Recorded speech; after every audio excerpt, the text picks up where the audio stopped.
CPM, CPI തർക്ക വിഷയത്തിലേക്ക് പോവുകയാണ്. വളരെ നിർണായകമായ ചർച്ച ആലപ്പുഴയിൽ നടക്കുകയാണ്. PM ശ്രീ പദ്ധതിയിലെ CPIയുടെ എതിർ നിലപാട് അത് മുഖ്യമന്ത്രി പിണറായി വിജയനുമായി ബിനോയ് വിശ്വം ചർച്ച ചെയ്യുകയാണ്. ഏതു വിധത്തിലൊരു പ്രശ്നപരിഹാരമാണ്, സമവായ സാധ്യതയാണ് ഈ ചർച്ചയിൽ ഉരുത്തിരിയുക എന്നതാണ് എല്ലാവരും ഉറ്റുനോക്കുന്നത്. നേരത്തെ ഉച്ചയോടുകൂടി അവസാനിച്ച CPI സംസ്ഥാന എക്സിക്യൂട്ടീവിൽ ഈ PM ശ്രീ പദ്ധതിയുള്ള എതിർപ്പിൽ ഒരടി പോലും പിന്നോട്ട് വെക്കേണ്ട എന്നൊരു തീരുമാനം, അഭിപ്രായമാണ് നേതാക്കളിൽ നിന്നുണ്ടായത്. അതേ നിലയ്ക്ക് തന്നെ ആ നിലപാട് മുഖ്യമന്ത്രിക്ക് മുന്നിൽ അവതരിപ്പിക്കുകയാണോ, അതോ മുഖ്യമന്ത്രി മുന്നോട്ട് വയ്ക്കുന്ന ചില സമവായ നീക്കുപോക്കുകൾക്ക് CPI വഴങ്ങിക്കൊടുക്കുമോ എന്നതാണ് എല്ലാവരും കാത്തിരിക്കുന്നത്. വളരെ കഴിഞ്ഞ കുറച്ച് ദിവസങ്ങളായി കേരള രാഷ്ട്രീയത്തിൽ ഏറ്റവും വലിയ ചർച്ചയായി മാറിയിരിക്കുന്നതാണ് PM ശ്രീ പദ്ധതിയുമായി ബന്ധപ്പെട്ട വിവാദങ്ങൾ. PM ശ്രീ പദ്ധതിയിൽ ആദ്യഘട്ടത്തിലൊക്കെ എതിർത്ത് നിന്നിരുന്ന വിദ്യാഭ്യാസ വകുപ്പ് ഒരു സുപ്രഭാതത്തിൽ PM ശ്രീ പദ്ധതിയിൽ ഒപ്പുവെച്ച പദ്ധതിയുടെ ഭാഗമാവുകയായിരുന്നു. അതിനുള്ള ന്യായീകരണമായി മന്ത്രി വി ശിവൻകുട്ടി പറഞ്ഞത് NEPക്ക് എന്താണ് കുഴപ്പം, അതിന് പ്രശ്നങ്ങളില്ല, എൻ്റെ നിലപാടിൽ മാറ്റം വരുത്തി, കുട്ടികൾക്ക് കിട്ടേണ്ട പണം വേണ്ടത് വയ്ക്കേണ്ട ആവശ്യമില്ല തുടങ്ങിയ കാര്യങ്ങളൊക്കെയാണ് പറഞ്ഞത്. അതേസമയം ഈ സിലബസുമായി ബന്ധപ്പെട്ട് സംഘപരിവാർവൽക്കരണം നടത്തുന്നു എന്നൊരു വലിയ ആരോപണമാണ് CPI ഈ വിഷയത്തിൽ ഉന്നയിക്കുന്നത്. തങ്ങളും അതേ നിലപാടാണ് എന്ന് MV ഗോവിന്ദൻ പറയുമ്പോഴും ഇടതുപക്ഷത്തിന് അല്ലെങ്കിൽ CPMന് മറ്റൊരു നയവും സർക്കാരിൻ്റേത് മറ്റൊരു നയവും എന്ന് പറഞ്ഞ് അദ്ദേഹം അതിനെ ന്യായീകരിക്കുന്ന കാഴ്ചയും കണ്ടു. ശ്യാം പ്രസാദ് ഉത്തമനുണ്ട്. ശ്യാം, അല്പസമയം നീണ്ടുപോകാനുള്ള സാധ്യതയുണ്ട് ചർച്ച അല്ലേ? ഇപ്പോൾ ഈ പ്രധാനപ്പെട്ട രണ്ടുപേർ മാത്രമായി ഒതുങ്ങിയോ, അതോ മന്ത്രിമാർ പങ്കെടുക്കുന്നുണ്ടോ?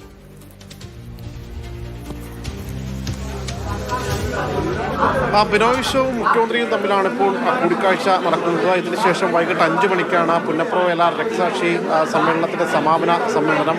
ആ സമാപന സമ്മേളനത്തിൽ ഇരുവർക്കും പങ്കെടുക്കേണ്ടതുണ്ട്. സ്വാഭാവികമായിട്ടും അധിക നേരം ഈ കൂടിക്കാഴ്ച നീണ്ടു നിൽക്കുകയില്ല. പ്രധാനമായിട്ടും CPIയിൽ എക്സിക്യൂട്ടീവിലെടുത്ത തീരുമാനം PM ശ്രീ പദ്ധതിയുമായിട്ട് മുന്നോട്ട് പോകുന്നതിൽ തങ്ങൾക്ക് ഒരു തരത്തിലുള്ള യോജിപ്പില്ല എന്ന കാര്യം തന്നെയാണ് CPI മുന്നോട്ട് പോകുന്നത്. അത് മന്ത്രിമാർ ഉൾപ്പെടെ സെക്രട്ടേറിയറ്റിൻ്റെയും തീരുമാനം അതുതന്നെയാണ്. ഇക്കാര്യം മുഖ്യമന്ത്രിയെ അറിയിക്കും. അതിലുപരിയായിട്ട് ഈ പദ്ധതി നടപ്പാക്കാൻ വേണ്ടി ശ്രമിച്ച ആ ഒരു ഇടപെടൽ, അതായത് മന്ത്രിസഭ അറിയാതെ, ഇടതുമുന്നണി അറിയാതെ എന്തുകൊണ്ട് ഈ പദ്ധതി ഇങ്ങനെ തിടുക്കപ്പെട്ട് നടപ്പിലാക്കി എന്ന കാര്യവും ഒരുപക്ഷെ ബിനോയ് വിശ്വം ചോദിക്കും. എന്നാൽ ഇക്കാര്യങ്ങൾക്കൊക്കെ എന്ത് മറുപടി നൽകും എന്നതാണ് ഇനി അറിയേണ്ടത്. സ്വാഭാവികമായിട്ടും അതിനാൽ തന്നെ ഇടതുമുന്നണി വൈകാതെ വിളിക്കുക, ഇടതുമുന്നണി വിളിക്കാൻ വേണ്ടി LDF കൺവീനറിന് കത്ത് നൽകിയിട്ടുണ്ട്. അതിൻ്റെ അടിസ്ഥാനത്തിൽ വൈകാതെ ഇടതുമുന്നണി വിളിച്ച് ഈ വിഷയം വീണ്ടും ചർച്ച ചെയ്യണം എന്ന കാര്യമാണ് അറിയിക്കാൻ പോകുന്നത്. എന്തായാലും അടുത്ത ദിവസങ്ങളിലായിട്ട് അതായത് മുഖ്യമന്ത്രിയുമായി നടത്തുന്ന ചർച്ചയിൽ ഇങ്ങനെ ഒരു കാര്യം അറിയിക്കണം, ഇടതുമുന്നണി യോഗം വിളിക്കണം, അതിൽ ചർച്ച ചെയ്യണം, അങ്ങനെ ഒരു തീരുമാനമാണോ CPI അറിയിക്കുന്നത്? അല്ലാതെ ഒരു ഈ പ്രശ്നപരിഹാര സാധ്യതയല്ലേ? ദിവിഷ, നിലവിൽ ഈ എക്സിക്യൂട്ടീവിൽ ഉയർന്നു വന്ന തീരുമാനം എന്ന് പറയുന്നത് PM ശ്രീ പദ്ധതിയുമായിട്ട് മുന്നോട്ട് പോകുന്നതിൽ യാതൊരുവിധ യോജിപ്പുമില്ല എന്ന കാര്യം തന്നെയാണ്. ഈ നിലപാടിൽ ഒരു തരത്തിലുള്ള മാറ്റവും പാർട്ടി നടത്തുകയില്ല. സ്വാഭാവികമായിട്ടും പിന്നെ ഈ വിഷയം ഇടതുമുന്നണിയിൽ കൂടി ചർച്ച ചെയ്ത് മുന്നോട്ട് പോകണം എന്ന കാര്യം കൂടിയാണ് ബിനോയ് വിശ്വം പ്രധാനമായിട്ടും പങ്കുവയ്ക്കുക. എന്നാൽ മുഖ്യമന്ത്രി പറയുന്നത് സംസ്ഥാനത്തിൻ്റെ സാമ്പത്തികമായിട്ടുള്ള ബുദ്ധിമുട്ടുകൾ, ഞെരുക്കം, ഇക്കാര്യങ്ങളൊക്കെ മുഖ്യമന്ത്രി ബിനോയ് വിശ്വത്തെ ധരിപ്പിക്കാൻ ശ്രമിക്കുമെങ്കിൽ പോലും സാമ്പത്തികമല്ലല്ലോ, ആശയപരമായ നിലപാടാണ്. സ്വാഭാവികമായിട്ടും പാർട്ടി എടുത്ത നിലപാട്, ആ നിലപാടിൽ ഒരു തരത്തിലുള്ള വെള്ളം ചേർക്കുവാനോ അല്ലെങ്കിൽ അതിൽ ഒരു തരത്തിലുള്ള നീക്കുപോക്കിനും CPI തയ്യാറല്ല എന്ന് തന്നെയാണ് വ്യക്തമാക്കിയിട്ടുള്ളത്. നേരത്തെ CPMൻ്റെ ദേശീയ സെക്രട്ടറി പോലും ഇതിനെ എതിർത്തിരുന്നു. എന്തുകൊണ്ട് പിന്നെ കേരളത്തിൽ ഇങ്ങനെ ഒരു നടപടിയുമായിട്ട് ഈ സർക്കാർ മുന്നോട്ട് പോകുന്നു എന്ന കാര്യം കൂടിയുണ്ട്. അങ്ങനെ ഒരു കാര്യം കൂടിയുണ്ട്. ഇന്ന് പാർട്ടിയുടെ ദേശീയ സെക്രട്ടറി D രാജയും ഇക്കാര്യം തന്നെയാണ് പറഞ്ഞത്. PM ശ്രീ പദ്ധതി അത് ആ പദ്ധതിയുമായിട്ട് മുന്നോട്ട് പോകുന്നത് ശരിയായ നടപടിയല്ല എന്ന കാര്യം തന്നെയാണ്. സ്വാഭാവികമായിട്ടും ഈ കാര്യം മുഖ്യമന്ത്രിയെ ധരിപ്പിക്കും. കൂടാതെ ഇടതുമുന്നണിയിൽ ഇക്കാര്യം ചർച്ച ചെയ്യേണ്ടതുണ്ട്. വരും ദിവസങ്ങളിൽ ഇനി മന്ത്രിസഭ കൂടാൻ പോവുകയാണ്. ഒരുപക്ഷെ മന്ത്രിസഭയ്ക്ക് മുൻപ് ഇടതുമുന്നണി കൂടുമോ അതോ മന്ത്രിസഭയ്ക്ക് ശേഷമാണോ എന്ന് അറിയില്ല. അങ്ങനെയാണ് എങ്കിൽ ഈ മന്ത്രിമാരെ പിൻവലിക്കുന്നത് അടക്കമുള്ള കാര്യങ്ങൾ ഒരുപക്ഷെ ചർച്ചയാവും. സ്വാഭാവികമായിട്ടും അത് ഈ മുഖ്യമന്ത്രിയുമായുള്ള കൂടിക്കാഴ്ചയ്ക്ക് ശേഷം CPIയുടെ സെക്രട്ടേറിയറ്റ് വീണ്ടും ചേരുന്നുണ്ട്. ഗസ്റ്റ് ഹൗസിൽ വെച്ചാണ് സെക്രട്ടേറിയറ്റ് ചേരുക. ഈ സെക്രട്ടേറിയറ്റിലായിരിക്കും നിർണായകമായ ഒരു തീരുമാനം എന്താണ് എന്നത് സംബന്ധിച്ച് ബിനോയ് വിശ്വം വ്യക്തമാക്കുകയുണ്ട്. ശ്യാം പ്രസാദ് ഉത്തമനാണ് വിവരങ്ങൾ നൽകിക്കൊണ്ടിരിക്കുന്നത്. മുഖ്യമന്ത്രി CPI നേതാക്കളെ കാണുന്നു. ബിനോയ് വിശ്വമായിട്ടുള്ള ചർച്ച, മുഖ്യമന്ത്രിയുടെ ഒരു സമവായ ശ്രമത്തിൽ CPI വഴങ്ങുമോ എന്നതാണ്. പക്ഷേ ഇടതുമുന്നണി വിളിക്കണം എന്നൊരു ആവശ്യം മുന്നോട്ട് വയ്ക്കുന്നു എന്നതാണ്. അപ്പം അങ്ങനെ ഒരു തീരുമാനവുമായിട്ട് പോയാൽ, ഇപ്പോൾ മുഖ്യമന്ത്രി വിളിച്ചു ചേർത്ത ഒരു യോഗത്തിൽ ആ പ്രശ്നപരിഹാരം സാധ്യമായില്ലെങ്കിൽ അത് വലിയ തോതിൽ ഒരു രാഷ്ട്രീയ ഭിന്നതയിലേക്ക് കാര്യങ്ങൾ പോകാൻ സാധ്യതയുണ്ട്. അതുകൊണ്ട് ഇന്നത്തെ ഈ യോഗത്തിനപ്പുറത്തേക്ക് ഈ തർക്കം കൊണ്ടുപോകാൻ ഇടയുണ്ടോ എന്നത് എല്ലാവരും കൗതുകത്തോടെ കാണുന്ന ഒരു വിഷയമാണ്. അങ്ങനെ CPIക്ക് അത്ര ഒരു കടുംപിടുത്തവുമായി മുന്നോട്ട് പോയാൽ അത് ഏത് നിലയ്ക്കാണ് മുന്നണിയിലെ ഒരു സമവാക്യങ്ങളെ ബാധിക്കുക എന്നതുകൂടി വിഷയമാണ്. ശ്യാമ, എല്ലാവരും ഇപ്പോൾ മന്ത്രിമാർ നേരത്തെ JR അനിൽ പറഞ്ഞത് പാർട്ടിക്ക് മേലെയല്ലല്ലോ മന്ത്രിമാരുടെ സ്ഥാനം എന്നതൊക്കെയാണ്. അപ്പോൾ തങ്ങൾ ഒരു തരത്തിലും വഴങ്ങില്ല എന്ന് അത്രയ്ക്കൊരു കടുംപിടുത്തം എന്ന നിലയ്ക്ക് മുഖ്യമന്ത്രിയുടെ മായിട്ടുള്ള കൂടിക്കാഴ്ചയിൽ പോലും ആ നിലപാട് അങ്ങനെ ആവർത്തിച്ച് മുന്നോട്ട് പോകാൻ പറ്റുമോ CPIക്ക്? അതിപേക്ഷ ഇത് CPIയെ സംബന്ധിച്ചിടത്തോളം CPIക്ക് ഇത് രാഷ്ട്രീയ നിലപാടാണ്. സ്വാഭാവികമായിട്ടും ആ രാഷ്ട്രീയ നിലപാടിൽ ഒരു തരത്തിലുള്ള വെള്ളം ചേർക്കുവാനോ ആ നിലപാട് മയപ്പെടുത്തുവാനോ CPI തയ്യാറല്ല എന്ന ഒരു കാര്യം തന്നെയാണ് CPI വ്യക്തമാക്കുന്നത്. സ്വാഭാവികമായിട്ടും കഴിഞ്ഞ ദിവസം ചേർന്ന സെക്രട്ടേറിയറ്റിൽ ഇക്കാര്യം വിശദമായ രീതിയിൽ ചർച്ച ചെയ്യുകയുണ്ടായി. അപ്പോഴാണ് ആ സെക്രട്ടേറിയറ്റിൽ മന്ത്രിമാർ വ്യക്തമാക്കിയത് ഈ വിഷയത്തിൽ ഒരു തരത്തിലുള്ള വിട്ടുവീഴ്ചയ്ക്കും പാർട്ടി തയ്യാറാകേണ്ടതില്ല. അങ്ങനെ ഒരു വിട്ടുവീഴ്ചയ്ക്ക് തയ്യാറാകുകയാണ് എങ്കിൽ പോലും മന്ത്രിസ്ഥാനം രാജിവെക്കാൻ പോലും തയ്യാറാണ്. അതല്ല എങ്കിൽ ഈ മന്ത്രിസഭയിൽ നിന്ന് മാറി നിൽക്കാൻ പോലും തങ്ങൾ തയ്യാറാണ് എന്ന കാര്യം മന്ത്രിമാർ വ്യക്തമാക്കിയത്. ഇങ്ങനെ ഒരു കൂട്ടുത്തരവാദിത്വം നഷ്ടപ്പെട്ട മന്ത്രിസഭയുടെ ഭാഗമായിട്ടിരിക്കാൻ CPI മന്ത്രിമാർ അങ്ങനെ നിന്ന് കൊടുക്കേണ്ടതില്ല എന്ന നിലപാട് കൂടി കെ രാജൻ വ്യക്തമാക്കുകയുണ്ടായി. സ്വാഭാവികമായിട്ടും അങ്ങനെയുള്ള ഒരു നിലപാടെടുത്ത ഒരു സെക്രട്ടറിയുടെ തീരുമാനത്തിന്റെ അടിസ്ഥാനത്തിലാണ് ഇന്ന് എക്സിക്യൂട്ടീവ് യോഗം കൂടുന്നത്. എക്സിക്യൂട്ടീവിലും നേതാക്കൾ പ്രധാനമായിട്ടും പറഞ്ഞത് പാർട്ടി ആശയപരമായി എടുത്തൊരു തീരുമാനമാണ്. അതിലുപരിയായിട്ട് പാർട്ടിയുടെ കഴിഞ്ഞ സംസ്ഥാന സമ്മേളനത്തിലെ രാഷ്ട്രീയ റിപ്പോർട്ടിൽ പോലും NEPയെ തള്ളുകയാണ്. അതായത് ദേശീയ വിദ്യാഭ്യാസ നയം അത് കാവ്യവൽക്കരിക്കപ്പെടുന്ന ഒന്ന് തന്നെയാണ് എന്ന് തന്നെയാണ് CPIയുടെ സമ്മേളനം പോലും പങ്കുവച്ചത്. അതിൽ പിന്നീട് ഒരു വെള്ളം ചേർത്തൊരു മയപ്പെടുത്തിക്കൊണ്ടൊരു നിലപാടിലേക്ക് പാർട്ടിക്ക് മുന്നോട്ട് പോകാനാവില്ല. അങ്ങനെ ഒരു അത് അണികളിൽ പോലും അത് പാർട്ടിയുടെ അണികളിൽ പോലും അത് പാർട്ടിയുടെ നിലപാടിനെ ചോദ്യം ചെയ്യുന്നതിന് തുല്യമാണ് എന്ന കാര്യം തന്നെയാണ് നേതാക്കൾ പങ്കുവച്ചത്. സ്വാഭാവികമായിട്ടും അങ്ങനെ ഒരു ആശയപരമായ നിലപാടിൽ ഉറച്ചു നിൽക്കുന്ന ഒരു രാഷ്ട്രീയ പാർട്ടി എന്ന പേര് CPIക്ക് ഇപ്പോഴുമുണ്ട്. അതിൽ ഒരു മാറ്റം വരുത്തേണ്ടതില്ല എന്ന കാര്യമാണ് നേതാക്കൾ പ്രധാനമായിട്ടും ചൂണ്ടിക്കാണിച്ചത്.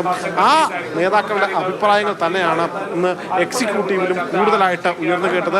അങ്ങനെയെങ്കിൽ ഈ കാര്യം ഇടതുമുന്നണിയിൽ ചർച്ച ചെയ്യണം. സ്വാഭാവികമായിട്ടും ഇന്ന് മുഖ്യമന്ത്രി ഇവിടെ സെക്രട്ടേറിയറ്റ് ചേരുന്ന സമയത്താണ് ബിനോയ് വിശ്വത്തെ വിളിക്കുന്നത്. സ്വാഭാവികമായിട്ടും അങ്ങനെ വിളിക്കുകയും ഇരുവരും ആലപ്പുഴയിൽ ഒരുമിച്ചൊരു പരിപാടിയിൽ പങ്കെടുക്കുന്നു. അതിന് മുന്നോടിയായിട്ടുള്ള ഒരു കൂടിക്കാഴ്ച, ഇരുവരും തമ്മിലുള്ള കൂടിക്കാഴ്ച ഈ വിഷയത്തിൽ ഒരു സമവായ ചർച്ചയിലേക്ക് എത്തേണ്ടതുണ്ട് എന്ന കാര്യം പങ്കുവയ്ക്കുന്നു. അങ്ങനെ ഇരുവരും തമ്മിലുള്ള കൂടിക്കാഴ്ചക്ക് അങ്ങനെ ഇപ്പോൾ ആലപ്പുഴ ഗസ്റ്റ് ഹൗസ് വേദിയായിരിക്കുകയാണ്. ഇവിടെ ഈ കൂടിക്കാഴ്ചയിൽ പ്രധാനമായിട്ടും ബിനോയ് വിശ്വം ഉന്നയിക്കുന്നതും ഇത് തന്നെയാണ്.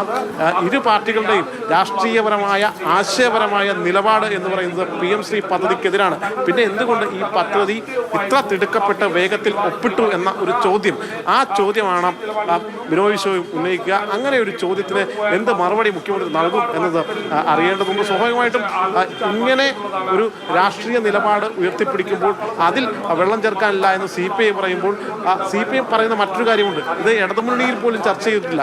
അപ്പോൾ ഒരു മന്ത്രിസഭയിൽ ഒരു കൂട്ടായ ഉത്തരവാദിത്തമുണ്ട്. ആ കൂട്ടായ ശ്യാമ, ഇപ്പോൾ CPM എടുക്കുന്ന ഒരു നിലപാട് എന്നത് PM-ശ്രീ പദ്ധതിയിൽ നിന്ന് പിന്നോട്ട് പോവുക സാധ്യമല്ല. അതിൽ ഒപ്പിട്ട് കഴിഞ്ഞു.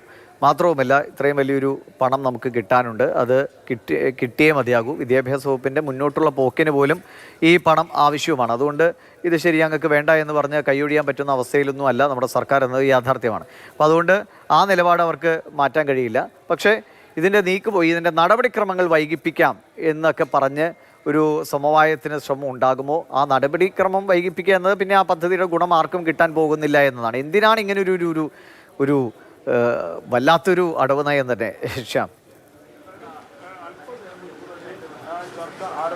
തീർച്ചയായിട്ടും. അതായത് ഈ പദ്ധതിയുമായിട്ട് മുന്നോട്ട് പോകേണ്ടതില്ല എന്ന് നേരത്തെ തന്നെ CPI പറഞ്ഞതാണ്. ആ പറഞ്ഞ കാര്യത്തിൽ അതിനൊരു മാറ്റം വന്നതോടുകൂടിയാണ് ഇപ്പോൾ പെട്ടെന്ന് ഇങ്ങനെ തിടുക്കപ്പെട്ട് ഈ പദ്ധതി ഒപ്പിടുകയും മറ്റുമൊക്കെ ചെയ്തത്.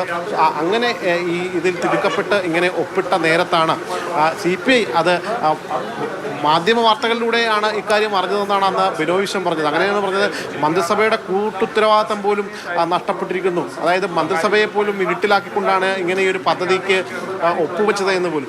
അങ്ങനെയുള്ള ആ ഒരു മന്ത്രിസഭയിൽ തുടരേണ്ടതില്ല എന്ന കാര്യമാണ് ഈ രാജനും പ്രസാദും ഒക്കെ വ്യക്തമാക്കിയത്.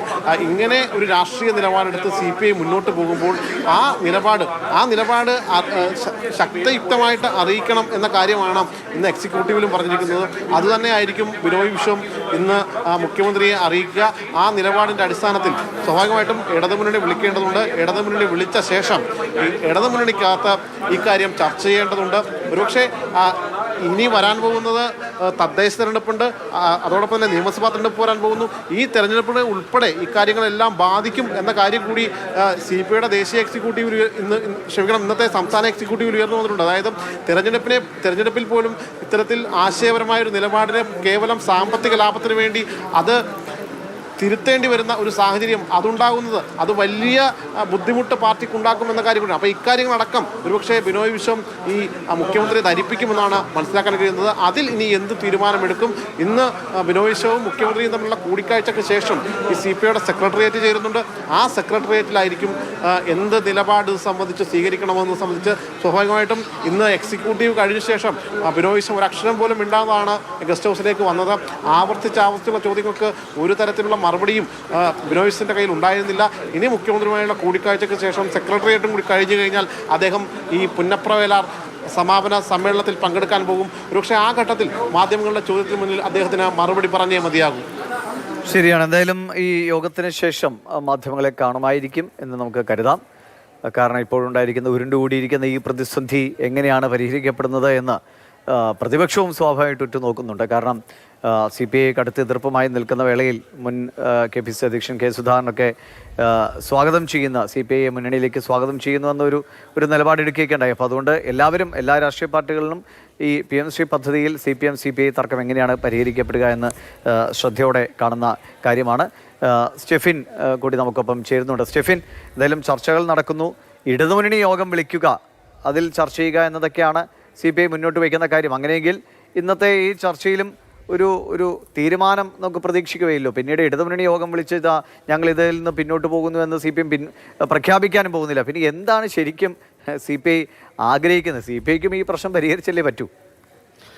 ദിവിഷ്, ഏതായാലും ഇന്ന് ചേർന്നിരിക്കുന്ന എക്സിക്യൂട്ടീവ് യോഗത്തിൽ എടുത്തിരിക്കുന്ന സുപ്രധാനമായ തീരുമാനം മറ്റന്നാൾ നടക്കുന്ന മന്ത്രിസഭാ യോഗത്തിൽ മന്ത്രിമാർ പങ്കെടുക്കേണ്ടതില്ല എന്നുള്ളതാണ്. മുഖ്യമന്ത്രിയുമായി ഇപ്പോൾ നടക്കുന്ന ചർച്ചയിൽ പരിഹാരമായില്ലെങ്കിൽ അത്തരത്തിലൊരു വലിയ കടുത്ത നടപടിയിലേക്ക് പോകാനാണ് CPI തീരുമാനിച്ചിരിക്കുന്നത്. ഇന്ന് ഭൂരിപക്ഷ അഭിപ്രായവും അതുതന്നെയായിരുന്നു എക്സിക്യൂട്ടീവ് യോഗത്തിലെ. അതുകൊണ്ട് തന്നെ കടുപ്പമേറിയ നടപടിയിലേക്ക് CPI നീങ്ങുന്നു എന്നുള്ളതാണ് നമുക്ക് മനസ്സിലാക്കാൻ കഴിയുന്നത്. ഇന്ന് ചേർന്ന എക്സിക്യൂട്ടീവിൽ ഭൂരിഭാഗം ആളുകളും പറഞ്ഞത് ഈ വിഷയവുമായി ബന്ധപ്പെട്ട് നിലപാടിൽ ഉറച്ചു നിൽക്കണമെന്നുള്ളതാണ്. ഈ പദ്ധതിയുമായി മുന്നോട്ട് പോകാൻ കഴിയില്ല. അതോടൊപ്പം തന്നെ ഇപ്പോൾ ഒപ്പിട്ടിരിക്കുന്ന ധാരണാപത്രത്തിൽ നിന്ന് പിന്മാറണമെന്നൊരു ആവശ്യമാണ് CPI മുന്നോട്ട് വയ്ക്കുന്നത്. അത് എത്രമാത്രം പ്രായോഗികമാണ് എന്നുള്ളതാണ് അറിയാത്തത്. മറ്റന്നാൾ നടക്കുന്ന മന്ത്രിസഭാ യോഗത്തിൽ നിന്ന് CPIയുടെ മന്ത്രിമാർ മാറി നിൽക്കും. ഇന്ന് ഇപ്പോൾ മുഖ്യമന്ത്രിയുമായി നടക്കുന്ന ചർച്ചയിൽ പരിഹാരമായില്ല എങ്കിൽ പക്ഷേ മുഖ്യമന്ത്രി ഇപ്പോൾ മുന്നോട്ട് വയ്ക്കാൻ പോകുന്ന ഏറ്റവും പ്രധാനപ്പെട്ട കാര്യം ഇത് LDF-ൽ ചർച്ച ചെയ്യാം. ഇനിയും ചർച്ചയ്ക്ക് സാധ്യതകളുണ്ട്. ഇപ്പോൾ പരിമിതമായി 1-2 മണിക്കൂറിൽ തീർക്കേണ്ട ഒരു വിഷയമല്ല. കൂടുതൽ കാര്യങ്ങൾ ചർച്ച ചെയ്ത് മുന്നണിയിലും അതോടൊപ്പം തന്നെ അല്ലാതെയും ചർച്ച ചെയ്ത് പരിഹരിക്കാം എന്നുള്ളൊരു നിർദ്ദേശമായിരിക്കും മുഖ്യമന്ത്രിയുടെ ഭാഗത്തു നിന്നും ഉണ്ടാവുക. അങ്ങനെയെങ്കിൽ അതിന് CPI വഴങ്ങുമോ എന്നുള്ളതാണ് കണ്ടറിയേണ്ടത്. അഥവാ ഈ മുഖ്യമന്ത്രി മുന്നോട്ട് വയ്ക്കുന്ന ഡിമാൻഡ് അംഗീകരിക്കാൻ തയ്യാറായില്ലെങ്കിൽ വലിയ ഗുരുതരമായ പ്രതിസന്ധിയിലേക്ക് മുന്നണി മാറും എന്നുള്ളത് തന്നെയാണ്. ഏതായാലും അങ്ങനെ മുന്നണിയെ പ്രതിസന്ധിയിലാക്കുന്ന രീതിയിലേക്ക് കാര്യങ്ങൾ കൊണ്ടുചെന്ന് എത്തിക്കാൻ CPIയും CPM-ഉം ഒരുക്കമല്ല. അതുകൊണ്ട് എന്ത് തീരുമാനം ഉണ്ടാകും എന്നുള്ളതാണ് അറിയേണ്ടത്. ഇന്ന് ഏതായാലും എക്സിക്യൂട്ടീവ് എടുത്തിരിക്കുന്ന തീരുമാനം 4-ാം തീയതി കൗൺസിലിൽ അന്തിമ തീരുമാനമെടുക്കാനാണ്. ശരി. എന്തായാലും നമുക്ക് പ്രതീക്ഷയോടെ കാത്തിരിക്കാം ഏത് വിധത്തിലാണ് PM-ശ്രീ പദ്ധതിയിലെ CPM-CPI തർക്കം പരിഹരിക്കാൻ പോകുന്നത്. ഇനി ആ പദ്ധതിയുടെ യഥാർത്ഥ ഗുണം സർക്കാർ പറയുന്നത് അതിൻ്റെ പണം കിട്ടുന്നു, അതിൽ സ്കൂളുകൾക്കുണ്ടാകുന്ന മെച്ചം, ഇതൊക്കെ വേണ്ട വിധത്തിൽ നടപ്പാകുമോ എന്നതും ഒരു ഭാഗത്ത് ചിന്തിക്കേണ്ട വിഷയമാണ്. അപ്പോൾ നല്ല കാര്യങ്ങൾക്ക് ഏതു വിധത്തിൽ അതിനെ സ്വീകരിക്കാൻ ഒരു പാകതയിലേക്ക് പാർട്ടികൾക്ക് മാറാൻ കഴിയും, അല്ലെങ്കിൽ അതിലെന്തെങ്കിലും പിഴവുകളുണ്ടെങ്കിൽ അത് പരിഹരിച്ച് മുന്നോട്ട് പോകാൻ കഴിയുമെന്നൊക്കെ പാർട്ടികൾ ഭരിക്കുന്നവർ തീരുമാനിക്കേണ്ട വിഷയമാണല്ലോ. അപ്പോൾ അവർക്ക് വിട്ടുകൊടുക്കാം, ചർച്ച ചെയ്തൊക്കെ പരിഹരിക്കട്ടെ.